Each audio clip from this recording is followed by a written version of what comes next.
Why do you build software? First of all, it's the gratification of solving problems for millions of users. I mean, when you actually build software for millions of users and they're using it on a daily basis, solving their issues, automating their grunt work, that's like a gratification which you can only find in building software, right? So that's one of them. But then inherently, I love coding. I love to code. I love to explore more ways of coding.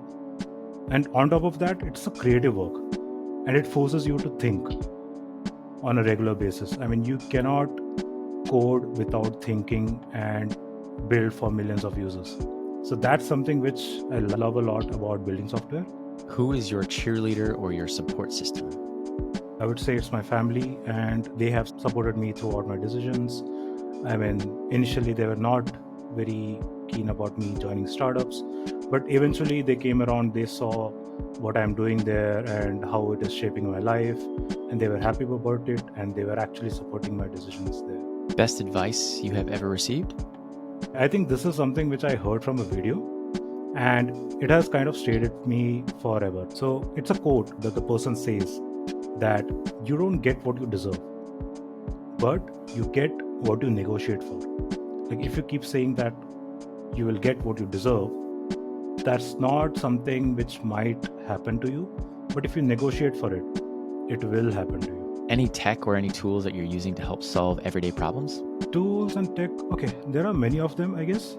For instance, I mean, I would give all the credits to my MacBook. Since the day it arrived, I have been like more and more in love with coding and doing more of this tech stuff.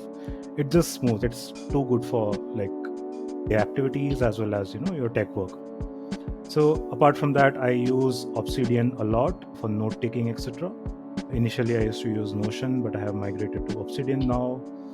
Other things which I would love to highlight is my wireless earbuds.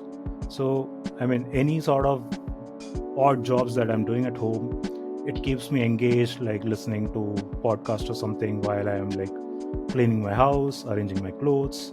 It's a great buddy to have. Apart from that, maybe scripts that I use for automating things on my Mac. I basically do a lot of clearing and space management using these scripts, syncing of certain things which are there on my Mac to the cloud. These are all carried out by Python scripts which I wrote for these purposes. So yeah, I think that's it.